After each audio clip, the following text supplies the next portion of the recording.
खुशामदीद ख़वातीन व हज़रात। हाल ही में पाकिस्तान की टेलीकम्युनिकेशन इंडस्ट्री में एक बहुत दिलचस्प डेवलपमेंट हुई है जिससे सबके रोंगटे खड़े हो गए हैं। डेवलपमेंट ये है कि पाकिस्तान के 4 बड़े टेलीकॉम प्लेयर्स में से एक टेलेनॉर ने पाकिस्तान को अलविदा कह दिया। अलविदा क्यों कहा है? क्योंकि दूसरे टेलीकॉम प्लेयर जिसका नाम यूफोन है उसने टेलेनॉर को खरीद लिया है। अब जो हमारे रीडर्स इस खबर को सुन रहे होंगे जो देहातों में और शुमाली इलाकों में रहते होंगे, उनको बहुत टेंशन होगी कि उनके उन इलाकों में टेलेनॉर ही है, उन्हीं के सिग्नल्स आते हैं। तो बात ये पैदा होती है कि इस डील के मुहर्रकात क्या हैं, ये डील क्यों आई, और सबसे दिलचस्प बात यह है कि टेलेनॉर इंटरनेशनल तो पाकिस्तान को अलविदा कह चुका होगा, लेकिन जाते जाते वो अपना इंफ्रास्ट्रक्चर और एम्प्लॉयज़ तो छोड़ के जा रहे होंगे, तो उन सब का क्या होगा? इस सब पे प्रॉफिट के सेक्टर एनालिस्ट शाहनवाज ने एक बहुत डिटेल खबर लिखी है जो ये सारा कुछ बयान करता है। शाहनवाज हमारे साथ हैं। अस्सलाम वालेकुम शाहनवाज, कैसे हैं आप? वालेकुम अस्सलाम दानियाल, आप कैसे हैं? बेहतरीन। तो Shahnawaz, do you want to start us off with ये डील हुई क्यों, इसकी क्या वजूहात है और इसकी टोटल वैल्यूएशन क्या आ रही है इस डील की? अच्छा दानियाल, सबसे पहले ये समझना बड़ा ज़रूरी है कि टेलेनॉर पाकिस्तानी मार्केट को बड़े अरसे से एग्जिट करना चाह रहा है। पिछले साल तकरीबन जून के एंड पर उन्होंने अपना एक स्ट्रेटेजिक रिव्यू स्टार्ट किया था, जिसके तहत उन्होंने अपने पाकिस्तान में टेलीकॉम ऑपरेशंस को खैराबाद कहने का फैसला किया था। अ, इसी सिलसिले में वो कोशिश कर रहे थे कि किसी तरह इसको एक अच्छी कीमत पर बेच दिया जाए। वो पाकिस्तान छोड़ना क्यों चाहते थे, उसकी बहुत सारी मुख्तलिफ वजूहत हैं, लेकिन हम to start off with Pakistan में जो एवरेज रेवेन्यू पर यूज़र है, उसका जो फिगर है, it's really bad, amongst the worst in the world. It's around $0.8 पर कंज्यूमर पर मंथ। तो यानी कि मैं या आप एक टेलीकॉम कंपनी को ऑन एवरेज एक महीने का $0.8 देते हैं। Comparing that to our neighbouring countries, that's really bad. और टेलेनॉर सॉरी, जो कि इस स्पेस में दुनिया के मुख्तलिफ मुल्कों में काम करता है, उसके लिए ये अमंगस्ट द वर्स्ट ARPUs है इन इट्स पोर्टफोलियो कंपनीज। तो एक तो ये सबसे बड़ी वजह। दूसरी वजह ये थी कि टेलेनॉर ने पाकिस्तान में कुछ इन्वेस्टमेंट्स की जो कि बाद में उस तरह से साजगार साबित नहीं हो सकी जितना जितना कंपनी चाह रही थी। So for example 4G spectrum को एक्वायर करने के लिए टेलेनॉर ने तकरीबन तकरीबन पाकिस्तान में $395 मिलियन खर्च किए और वो स्पेक्ट्रम एक्वायर किया, जो कि बाद में ऑफ कोर्स वो रिजल्ट यील्ड नहीं कर सका। आप सिर्फ इस बात से अंदाजा लगा लें कि $395 मिलियन का सिर्फ उन्होंने 4G स्पेक्ट्रम खरीदा, लाइसेंस एक्वायर किया इनफैक्ट, और तकरीबन 400 मिलियन में उन्होंने पूरा अपना नेटवर्क जो पाकिस्तान में ऑपरेशन थे टेलीकॉम के, वो बेच भी दिए हैं कैश फ्री और डेट फ्री बेसिस के ऊपर। So this was the extent to which they invested in Pakistan in terms of licences. फिर टेलीनॉर ने जब स्टार्ट किया तो एक और उनकी स्ट्रेटेजिक मूव ये थी कि उन्होंने पाकिस्तान के रूरल एरियाज को पहले हिट करना शुरू किया। आप अक्सर ही नोट करेंगे कि अगर आप किसी रूरल एरिया में जाएं, स्पेशली अप नॉर्थ, तो टेलीनॉर के सिग्नल्स आते हैं, बाकी नेटवर्क से कम आते हैं। उसकी वजह यह है कि टेलीनॉर ने अपना कैपिटल एक्सपेंडिचर ऐसे एरियाज में किया जहाँ पे लो इनकम कंज्यूमर्स लेकिन हाई वॉल्यूम कंज्यूमर्स उनको मिलेंगे। यही स्ट्रैटेजी उन्होंने अपनाई बहुत से और ममालिक में जो उनके लिए साजगार साबित हुई, लेकिन पाकिस्तान से पहले इंडिया में भी ये स्ट्रैटेजी टेलीनॉर के लिए कुछ खास चल नहीं सकी थी। तो इन सारी चीज़ों को मद्देनजर रखते हुए और पाकिस्तान में अपना फ्यूचर देखते हुए टेलीनॉर ने लास्ट ईयर जून में रिव्यू स्टार्ट किया था। तकरीबन नवंबर के करीब उन्होंने फैसला किया था कि वो पाकिस्तान से अपना ऑपरेशन वाइंड अप कर देंगे। There were several delays in winding up these operations, and finally they got a buyer in PTCL and Ufone.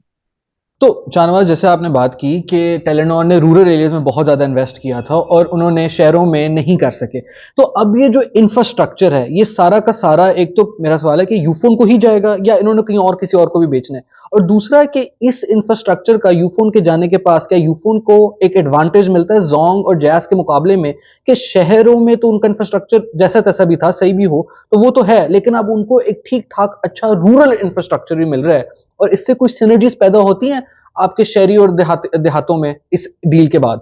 अच्छा दानियाल, सबसे पहले तो ये कि टेलीनॉर का यकीनन अर्बन इंफ्रास्ट्रक्चर भी था, लेकिन उनका रूरल बाकी कंपनीज के मुकाबले में ज्यादा था। अब आया ये सारा इंफ्रास्ट्रक्चर या सारे लेट्स से टावर्स ये यूफोन को चले गए हैं, ये कहना अभी सही नहीं होगा। उसकी वजह यह है कि अभी जो है ये जो डील स्ट्राइक हुई है ये PTCL ग्रुप और टेलीनॉर के बीच में हुई है, और in the events leading to this deal जब पीटीसीएल ग्रुप से बात की गई तो उन्होंने अभी ये डिसाइड नहीं किया है कि वो किस तरह से इस एग्जिस्टेंट इंफ्रास्ट्रक्चर को अपने पोर्टफोलियो में इंटीग्रेट करेंगे। लेकिन हैविंग सेड दैट, डेफिनेटली जो सिनर्जीज एस्टैब्लिश होती हैं वो बहुत ज्यादा है। In fact this gives PTCL group the access to the biggest telecom tower network in the country, which is more than 20,000 towers. तो definitely it's a huge opportunity. ये इस तरह शानवाज, से sorry to cut you off, लेकिन मेरा एक सवाल वहां आता है।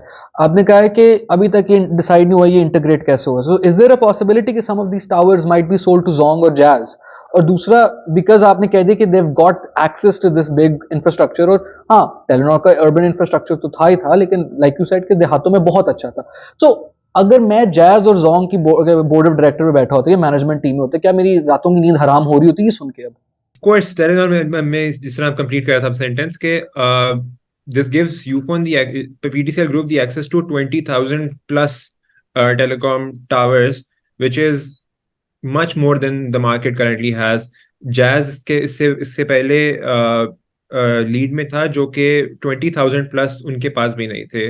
अब वो किस तरह से इस इंफ्रास्ट्रक्चर को यूज करते हैं ये उनके ऊपर है। They can either sell it off, they can share it like other private stake holders do, like ई.co एटसेट्रा।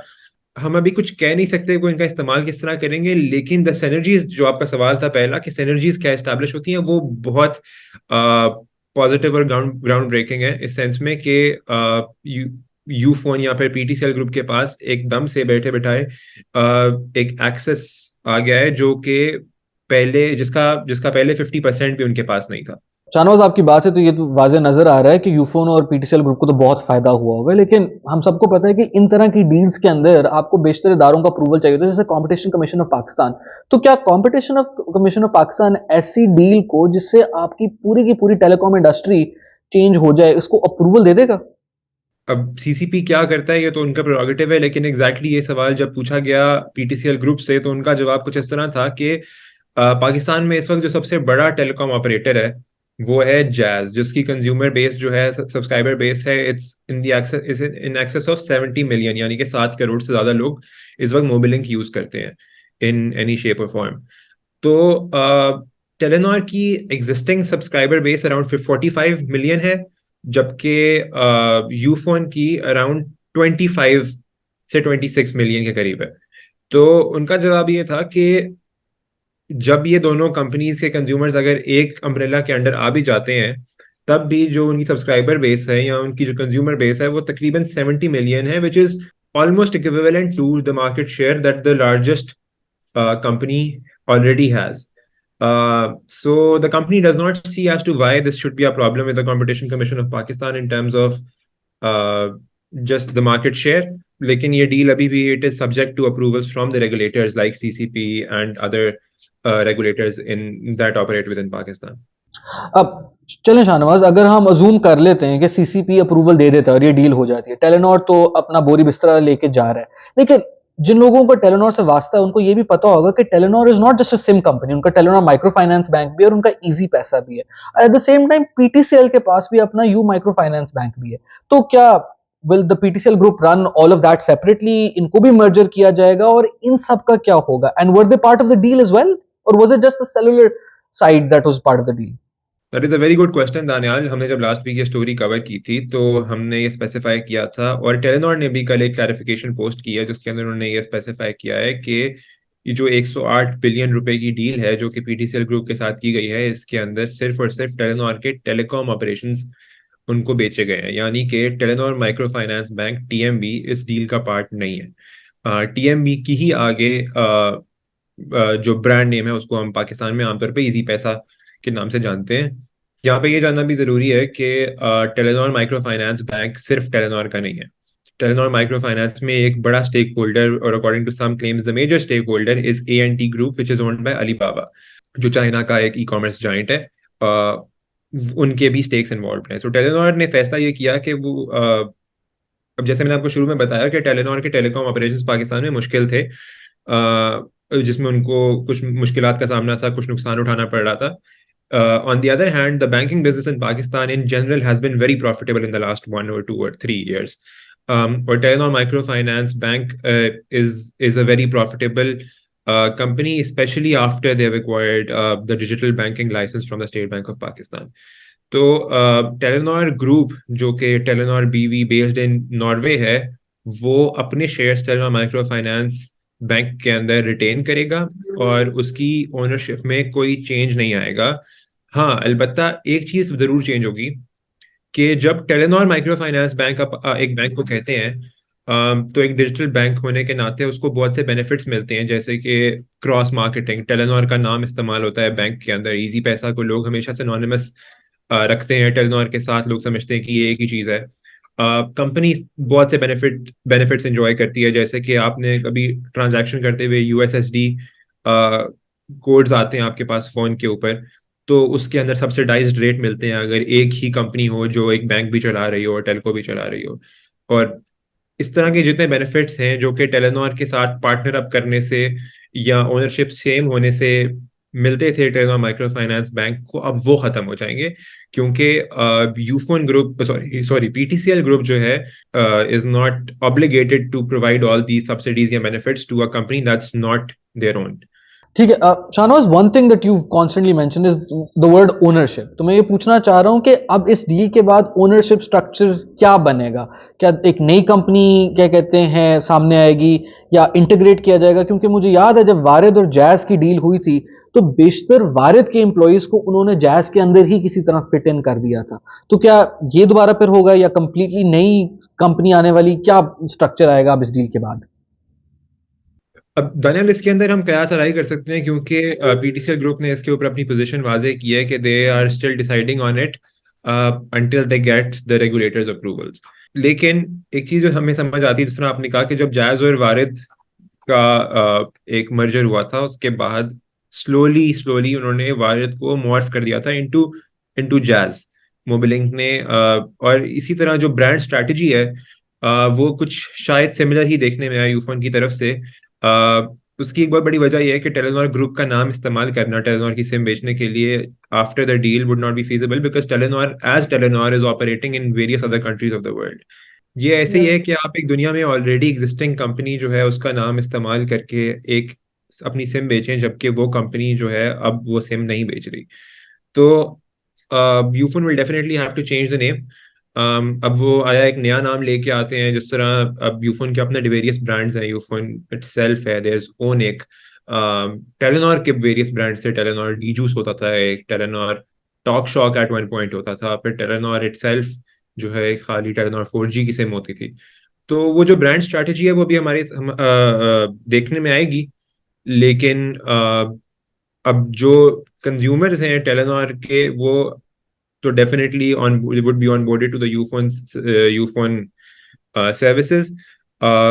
और इससे यूफोन का फायदा ये होगा कि देयर कवरेज, जो कि बहुत से लोगों को पहले शिकायत रहती थी कि जी यूफोन के सिग्नल्स जो हैं वो बड़े वीक हैं, इट विल इम्प्रूव सिग्निफिकेंटली। क्योंकि आप इसको इस तरह सोचें कि ना सिर्फ यूफोन का जो कैपिटल इंफ्रास्ट्रक्चर है और जो टेक्नोलॉजिकल इंफ्रास्ट्रक्चर है वो, बल्कि अब टेलीनॉर का भी सारे जो इंफ्रास्ट्रक्चर है वो सारे का सारा सर्व करेगा to all the Ufone and Telenor consumers, जिससे उन दोनों के लिए कवरेज जो है वो बहुत अच्छी हो जाएगी। शाहनवाज, इसके अंदर हमने बेशतर फवायद जो यूफोन को मिलने हैं वो तो हमने बात कर ली, लेकिन कोई भी बंदा जो अखबार पढ़ता होगा उसको ये भी पता है कि यूफोन के अपने बहुत ज्यादा मसले मसाइल हैं, फाइनेंशियली खसारे में बैठा हुआ है, उसने लेट लिया था अपना 4G लाइसेंस। तो यूफोन के पास ये खुद पैसा कहां से आ रहा है? और हाल ही में एक शेल की डील भी हुई थी जो पूरे गर्मियों में प्रोट्रैक्ट हो चुकी थी, कि एक बात बार बार आ रही थी कि शेल को बायर चाहिए बाहर का, क्योंकि इतना पैसा तो आप पाकिस्तान से लेके नहीं जा सकते। तो जैसे आपने कहा ये $40 करोड़ की अगर डील है, तो $40 करोड़ क्या यहां से निकाला जाएगा, क्या कहते हैं, इस तरह बेचा जाएगा टेलीनॉर के थ्रू, क्या फिर एतसालात और टेलीनॉर इंटरनेशनल बाहर ही किसी और मुल्क के अंदर ये डील सेट कर लेंगे अपनी? दानियाल, ये बड़ा अच्छा सवाल है इस तरह से कि आपने बिल्कुल सही कहा कि यूफोन जो है वो इटसेल्फ इतना स्ट्रांग नहीं है in the telecom market. In fact उसकी सबसे कम कंज्यूमर बेस है। तो उसके पास ये पैसे कहाँ से है, इसीलिए ये डिस्टिंक्शन ड्रॉ करना बड़ा जरूरी है कि पीटीसीएल ग्रुप जो है उसने टेलेनॉर एक्वायर किया है। पीटीसीएल ग्रुप के अंदर Ufone might be a loss making company, but their ISP and their other services that they provide are doing pretty well. तो उस सेंस में पीटीसीएल जो है उसका एक्सपोजर बहुत कम है, और इसी वजह से पीटीसीएल ने $400 मिलियन की एक क्रेडिट लाइन एक्वायर की है। ये पैसे वो खुद नहीं निकाल रहे, बल्कि वो कर्ज लेकर जो है वो इस डील को फाइनेंस कर रहे हैं। कुछ मीडिया सर रिपोर्ट्स के मुताबिक, वो कर्जा ले किससे रहे हैं? अब कुछ मीडिया रिपोर्ट्स के मुताबिक ये जो क्रेडिट अमाउंट है ये इंटरनेशनल फाइनेंस कॉरपोरेशन आईएफसी जो है उसने दिया है पीटीसीएल ग्रुप को। पीटीसीएल ने कैटेगोरिकली डिनाई नहीं किया इस चीज को, लेकिन उन्होंने नाम जो है ऑफिशियली डिस्क्लोज भी नहीं किया अपने फाइनेंसर का। लेकिन ये एक स्टेटमेंट जरूर उनके सामने, उनकी जानिब से सामने आई है कि जो उनका फाइनेंसर है वो इतना सिग्निफिकेंट जरूर है कि उसने टेलेनॉर को ये सेल पर जो शेयर परचेज एग्रीमेंट है इसको साइन करने पे आमादा किया है। तो इससे अब जाहिर होता है कि इंतहाई स्ट्रॉन्ग फाइनेंसर है, which then collaborate which then coincides with the position of IFC in the global market as a lender. इसके अंदर आपका सवाल ये था कि जो एतिसलात ग्रुप है उसका क्या रोल है। अब एतिसलात ग्रुप जो है उसका एक मैनेजरियल कंट्रोल भी है पीटीसीएल के ऊपर, एक 26% स्टेक होल्डिंग भी है। तो ऑफ कोर्स ये चीज मैटर करती है इस तरह से कि टेलेनॉर ने एक ऐसी एंटिटी को ही बेचना था, और आईएफसी भी एक ऐसी ही एंटिटी को लोन प्रोवाइड कर सकता है जिनकी जो बैलेंस शीट है वो स्ट्रांग हो। और वो जो स्ट्रेंथ है वो ऑल्दो पीटीसीएल ग्रुप के शायद बैलेंस शीट पे ना हो, लेकिन वो एतिसलात या ई एंड जिसको आप कहते हैं आफ्टर द रीब्रांडिंग, उनकी बैलेंस शीट पे वो स्ट्रेंथ जरूर मौजूद है। एक स्टेट ओन्ड एंटिटी है जिसके पास ह्यूज अमाउंट ऑफ रिजर्व्स है। तो वो डेफिनेटली ऐसी ही कंपनी एक्वायर कर सकती है टेलेनॉर को। अब आया ये डील पाकिस्तान से बाहर ही सेटल होगी या पाकिस्तान के अंदर सेटल होगी, इसके ऊपर पीटीसीएल ने कुछ क्लैरिफिकेशन प्रोवाइड नहीं की, लेकिन उनका कहना है कि the state bank of Pakistan is in loop. तो हमारी उम्मीद ये है कि कम से कम वो जो अमाउंट है उसकी फैसिलिटेशन पाकिस्तान के अंदर होगी। वैसे तो ये पाकिस्तान से बाहर भी हो सकता है, कंसिडरिंग के the IFC and both the Telenor group are not centred with in Pakistan. ठीक है नाजरीन, अब आपने शाहनवाज से सुनिए ये डील क्यों हुई, इसके क्या असरात हैं और आने वाले दिनों में हम क्या एक्सपेक्ट कर सकते हैं। खुदाफिज कहने से पहले जो रीडर्स इस डील के बारे में और पढ़ना चाहते हैं वो हमारी वीडियो की लिंक में जाएं, वहाँ डिस्क्रिप्शन आपको मिलेगी इस रिटन आर्टिकल की, और आप पूरा बैठ के अपने फ्री टाइम में इस डील को पढ़ सकते हैं। खुदा हाफिज।